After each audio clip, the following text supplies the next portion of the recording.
Et donc, on peut avancer, passer à notre 4e joueur du jour. Tiens, allons sur Evan Mobley. Evan Mobley, je te fais le topo. 31 minutes par match pour Evan Mobley, 50 matchs, quelques petites blessures cette année pour Evan Mobley. 108 de true shooting plus, donc plus 8% d'efficacité relatif à la moyenne, sur un usage de 21%, un volume pas mal, mais pas énorme, mais pas non plus ridicule, hein, un bon petit volume de scoring et de responsabilité.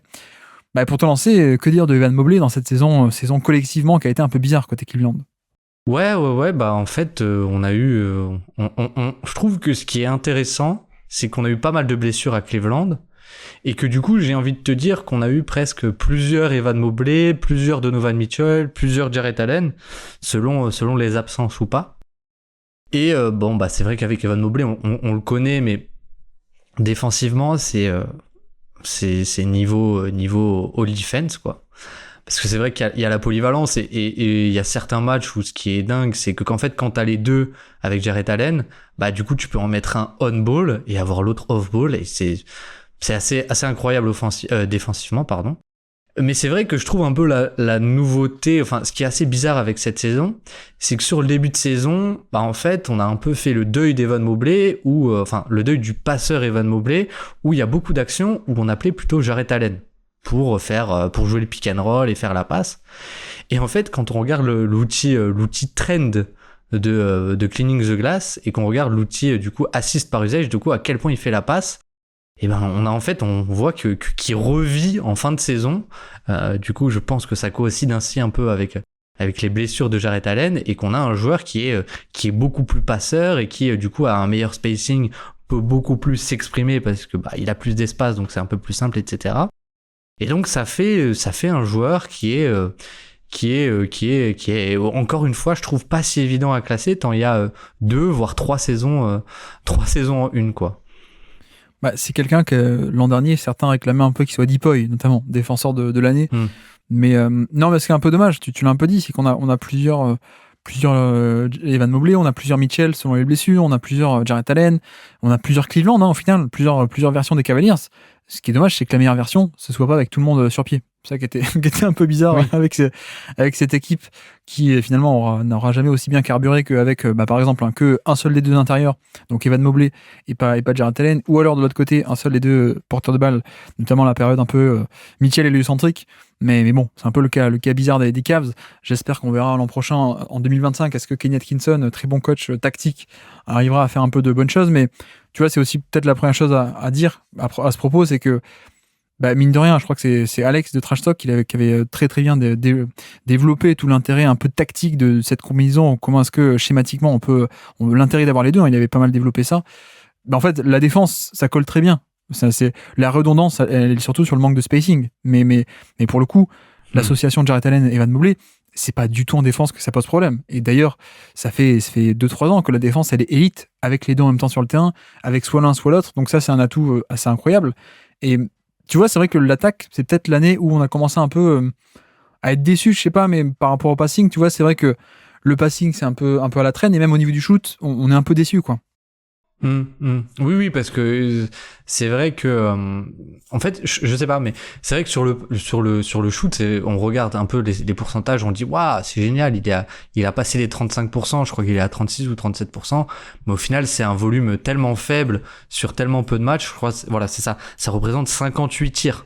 Donc 58 tirs à 3 points, c'est rien du tout, et en fait on a un peu baissé aussi le volume, ou en tout cas on n'a pas eu vraiment de progression de volume avec Evan Mobley, et donc en fait on n'a toujours pas un shooter de mon niveau, mais d'un autre côté, tu vois, avec lui offensivement, je trouve que finalement la période de fin de saison, on a aussi eu peut-être un peu une révélation, je sais pas, mais on a aussi eu peut-être le meilleur Evan Mobley offensivement qu'on a jamais eu pendant cette qu'on a vu pendant ces 3 premières saisons, parce qu'il était un peu seul intérieur, et comme dit, il avait de l'espace, et un peu dans ce côté joueur un peu de end-off ou de choses comme ça, il était intéressant. Et même quand il peut rouler jusqu'au panier, et qu'il y a un du coup pas un 5 out, mais il y a 4 shooters autour de lui, ou bon, il y a peut-être Okoro, mais bon, il y a pas de Jarrett Allen en gros dans le dunker spot.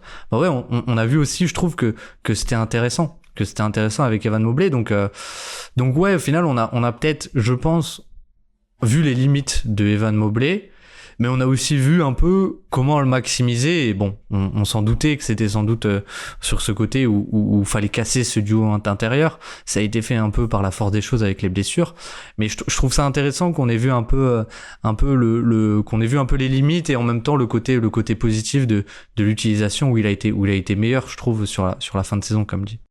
Bah, je sais pas si j'irais jusqu'à dire limite. Je dirais plutôt stagnation de début de carrière. Je suis pas sûr que ce soit des limites et que, tu vois, je pense que ça peut encore se développer. Tout ce qui est shoot, je pense que le dribble aussi. Mais c'est vrai que tu l'as un peu développé. Bon, j'ai l'impression de l'avoir répété 10 fois, mais il y a des matchs où, effectivement, on utilisait plutôt en passeur de pick and roll Jarrett Allen et plutôt qu'Evan Mobley, parce que Mobley a un peu cette image de la licorne offensive, alors que, justement, pas trop, quoi. Et notamment tout ce qui est passing en mouvement. Il est sans doute moins fort que ce que les gens pensent. Et de l'autre côté, Jarrett Allen, c'est un peu l'inverse. Jarrett Allen est largement meilleur que ce que les gens pensent sur ce côté passing en mouvement. On fait un peu la caricature, tu sais, de Jarrett Allen qui est un peu le catch and finish, un peu le Clint Capella de l'époque, et Mobley, c'est un peu la licorne. Alors que je trouve que dans les deux cas, la vérité, elle est peut-être un peu entre les deux, quoi, pour le coup. C'est-à-dire que finalement, il y a beaucoup plus de polyvalence que ce qu'on pense chez Jarrett Allen. Et de l'autre côté, je sais pas à quel point, du coup, il y a un peu un biais de déception, mais par rapport à ça, mais tu vois, Mobley, je pense que défensivement, c'est une licorne. C'est-à-dire le mec polyvalence dans le périmètre et élite au panier. Donc un peu ce côté, la licorne défensive de le meilleur des deux mondes, finalement. Par contre, c'est vrai qu'en attaque, je sais pas s'il y a un biais de déception parce qu'on partait à des attentes un peu trop haut et que du coup, on est un peu déçu que ça stagne un peu et que ça ne vienne pas, que ça tarde un peu à venir, plutôt, on va dire. Mais ouais, le profil offensif n'a jamais été aussi bon que quand il a été placé au centre du projet et au centre de beaucoup d'espace. Et c'est peut-être là la différence, c'est que Jarrett Allen, pour moi, est, je dirais pas meilleur actuellement, mais il y a un peu un côté valeur sûre, déjà très compétent, mais pas avec un plafond très haut, finalement, avec Jarrett Allen.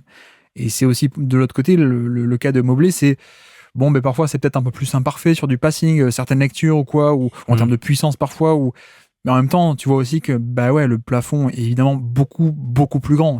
On parle pas du même calibre de joueur, on parle pas du même calibre de prospect. Donc évidemment, il y a une certaine différence. Et en fait, cet aspect de fin de saison, je sais pas trop comment le pondérer, pardon, j'allais dire le pondériser, pondérer et valoriser. Je sais pas trop comment le pondériser, mais en un sens, oui, c'est bien qu'on ait vu ça, cette explosion, et on peut la prendre en compte dans le côté valeur accumulée ou valeur de la saison. De l'autre côté, tu te dis, mais s'il y avait autant de moves, s'il y avait autant de scoring pur, de création pure comme on a vu en fin de saison, c'est un peu dommage qu'on l'ait pas vu avant, quoi, en fait. Ouais, c'est sûr, mais ce qui est dur aussi, c'est de se dire à quel, enfin, est-ce qu'on pouvait vraiment le voir avant avec ce spacing plutôt limité et ce scoring qui doit aussi du coup être un peu dans les mains des autres, quoi. Ouais, mais tu vois, de facto, tu regardes 75% de paniers assistés, donc 3 paniers sur 4 pour lui sont assistés. Là encore, tu rajoutes les rebonds offensifs, on est pas loin d'être sur un finisseur pur, grosso modo, pour Mobley, alors que ce qu'on a vu contre Boston, c'est pas du tout un finisseur pur, quoi. C'est pas du tout défenseur et finition pure en attaque.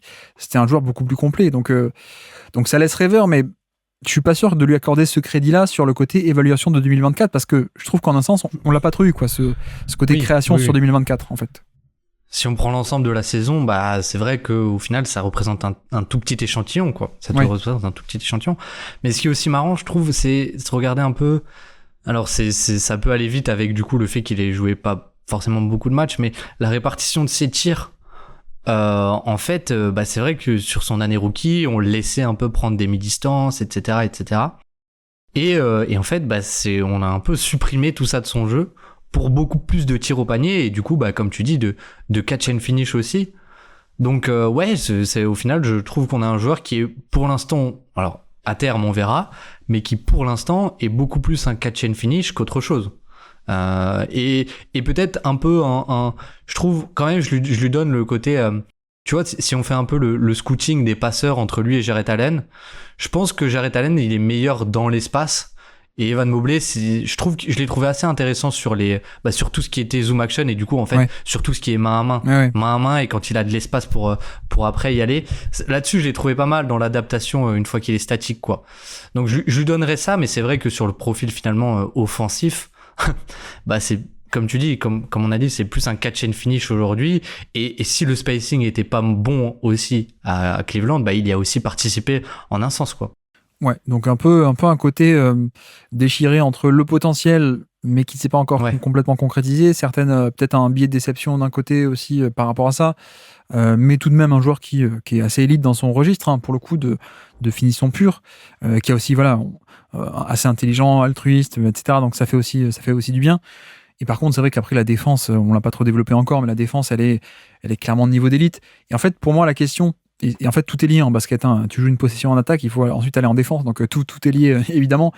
Mais la question, à mon sens, c'est à quel point est-ce que lui peut être, en gros, à lui seul, une ancre défensive, un peu le seul pivot d'une équipe, entre guillemets. Parce que c'est vrai que, tu vois, pour l'instant, je dirais pas que... Enfin, c'est un défenseur d'élite, on est d'accord. Après, pourquoi est-ce que Cleveland était à ce point fort ? C'est parce qu'il y avait aussi Jarrett Allen. Et que soit les deux en même temps, c'est fantastique, soit c'est l'un, soit c'est l'autre, et c'est très bon. C'est pas fantastique quand il y a qu'un seul, mais c'est très bon. Et je dis pas que j'en doute, mais c'est vrai que pour l'instant, tu vois, on peut pas faire genre, bon, c'est un peu comme Gobert, le côté héliocentrisme défensif, la défense à l'élite, c'est que Gobert.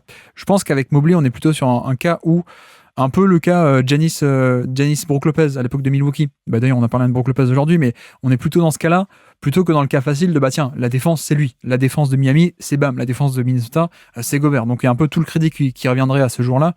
Mobley, on est un peu partagé, mais par contre, tu vois, c'est vrai qu'on a...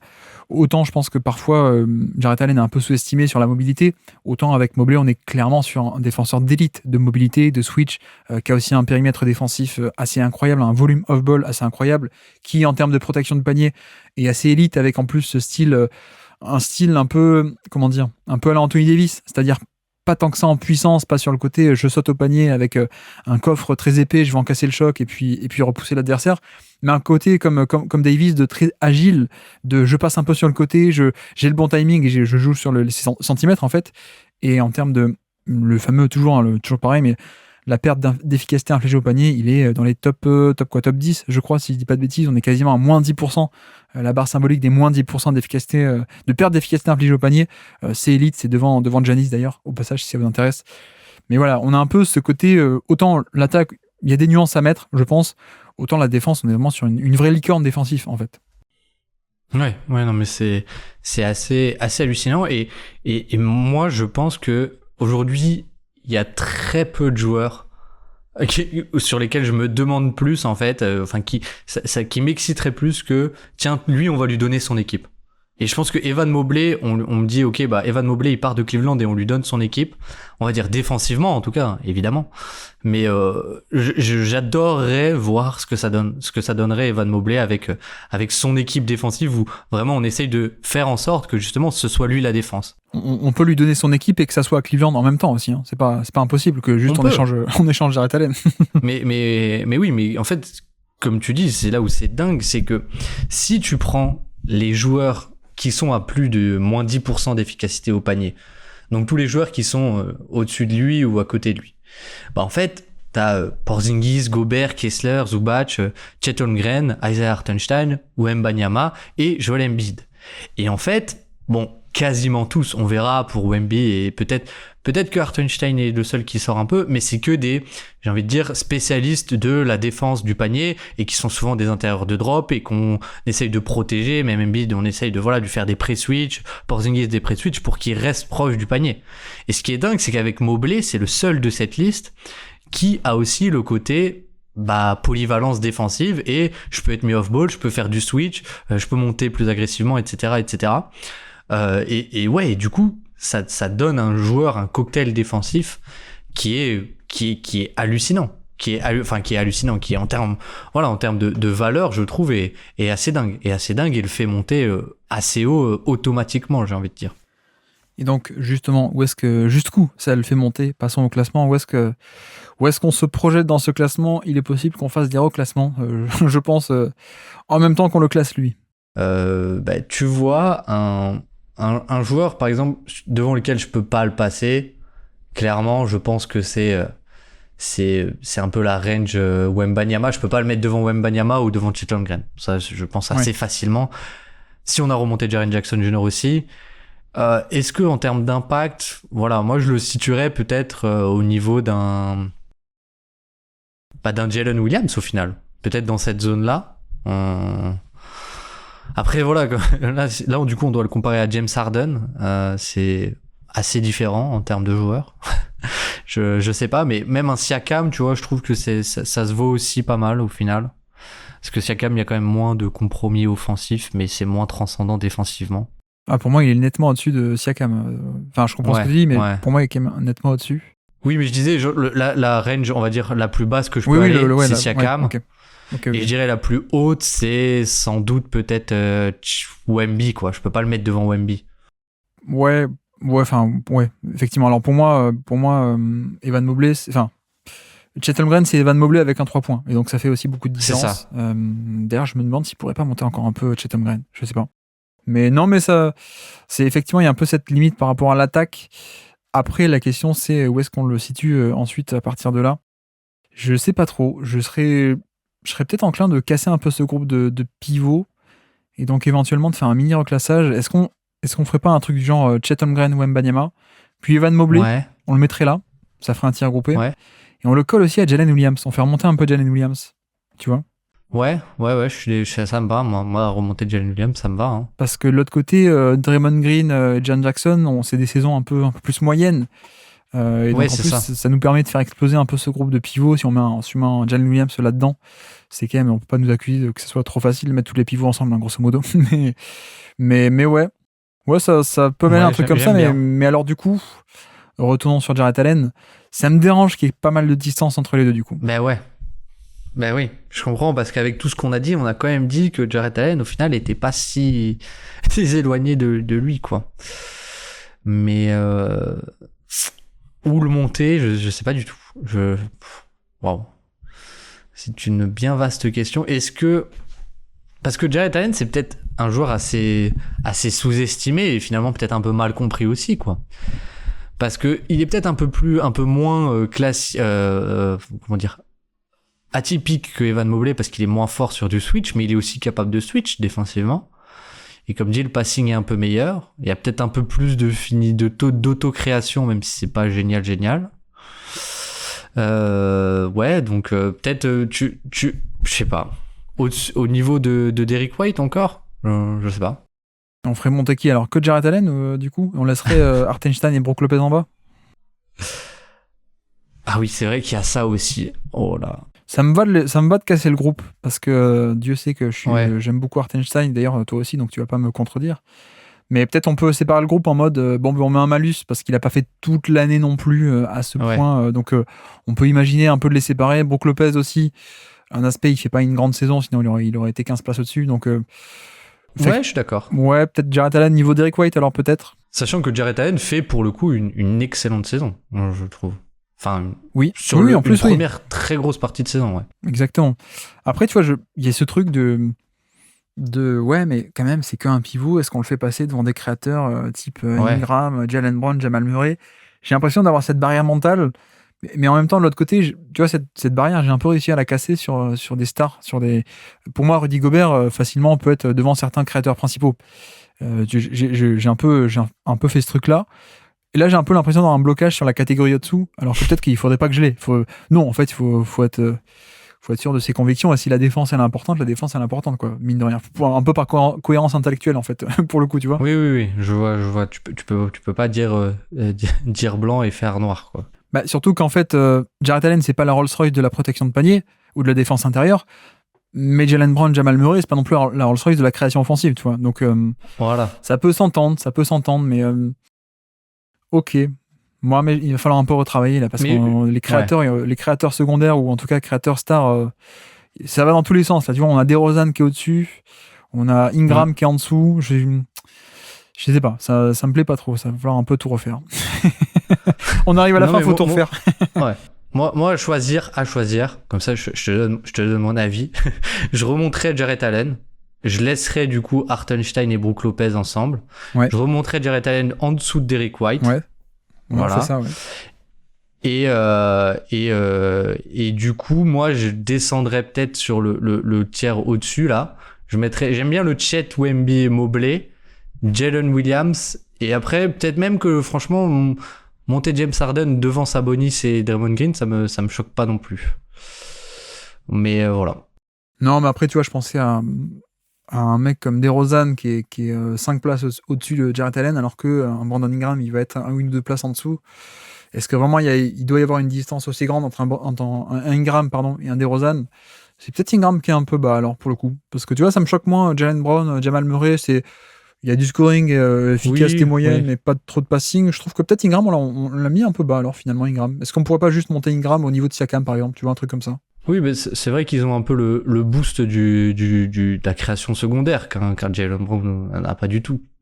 Donc, et je pense que d'ailleurs c'était l'argument pour mettre Ingram devant Jaylen Brown. C'était l'argument principal. Oui, oui, tout à fait. Ouais, faisons comme ça. Donc, okay. Donc ça se défend. Donc ça fait un beau bordel, mais ok. Petit à petit, on va y arriver par cohérence, en tout cas. En tout cas, on se tient à une logique. Et comme ça, on va jusqu'au bout de la logique, parce que sinon, si on prend plusieurs logiques, on va aller dans tous les sens. Mais ok, bon, ça me va pour Evan Mobley. Ok, après c'est 20 minutes à reclasser plein de monde qui ne sont pas Evan Mobley. Bref, petit quiz du jour. On est encore sur un contre. C'est un bloc spécial contre aujourd'hui. Hein. On est sur un contre par derrière sur une tentative de dunk de Obi Toppin. Nous sommes le 3 novembre 2023. C'est un match de la Coupe de la Ligue, tu sais, avec les parquets dégueulasses là. Qui est sur le terrain au moment de ce contre par derrière de Evan Mobley qui vient sauver l'action et effacer le dunk de Obi Toppin. Bah, du coup, le 3 novembre, tu m'as dit, c'est ça. Donc je pense déjà il me semble que Darius Garland s'était blessé à la mâchoire en début de saison. Donc je pense qu'il y a Donovan Mitchell. Exactement. Sans Darius Garland. Non, mais cela dit, il n'est pas blessé, parce qu'il s'est blessé début décembre. Donc je crois qu'il était encore sur pied là. Il s'est pas déblessé au deuxième match de la saison contre Toronto à l'œil peut-être, pas à la mâchoire, c'est l'œil. Oui, à l'œil, ouais. Pardon. Oui. Je confonds. Mais ok, coup de chance du coup. Mitchell, du coup, je vais dire Mitchell, Mobley, Allen. Allez, on va Allen faire les n'est trois pas là, ensemble. non. Max Truss est là, tout à fait. Je vais tenter le Craig Porter Jr. Non, vu qu'il y a... ce n'est pas lui l'autre porteur de balle. L'autre porteur de balle, ce n'est ni le rouge, ce n'est ni le bleu, ce n'est ni le jaune. C'est le vert. C'est le vert, tout à fait, Caris Levert. Et du coup, il m'en manque un ou deux. Un. Il t'en manque un. Okoro. Non, il a fait la guerre. Il a fait la guerre. Qu'est-ce qu'il a fait la guerre? C'est un tank qui a fait la guerre. Du coup, le tank, j'avais envie de dire Georges Niang. Exactement, c'est Georges Niang, le tank, tout à fait. Ah oui, c'est ça l'indice. Là. Ah oui, d'accord, ok. Le minivan. Exactement. Et du coup, après, il me reste Indiana. Côté Pacers, ouais. Haliburton. Oui. Haliburton. Début de saison, il était là. Je vais dire Bénédicte Mathurin. Tout à fait. Qu'on n'a plus vu en fin de saison. C'est vrai? Oui. Ok. Du coup, j'ai Obi Toppin. Je vais dire Miles Turner. Non, c'est pas Miles Turner. Ouais, c'est plutôt la seconde unit en fait. Du coup, Isaiah Jackson. Ce n'est pas Isaiah Jackson non plus. C'est un pivot drafté top 10 dans son équipe, mais qui a été assez vite dégagé. Qui a été drafté par Phoenix. Et qui depuis a signé à Chicago, si je dis pas de bêtises. Jalen Smith. Exactement, Jalen Smith. Il en manque deux. Un mec des Bahamas. Un joueur des Bahamas. Ça te parle ça ou pas? Oui, il y en a pas beaucoup. Je crois qu'il y a Ayton et il y a Buddy Hield. Exactement, c'est Buddy Hield. Et puis le dernier. Et le dernier, je vais tenter un Nesmith, un Ron Nesmith. Non, c'est un autre AN. AN? Andrew Nembhard. Exactement, tout à fait. Donc voilà qui est sur le terrain.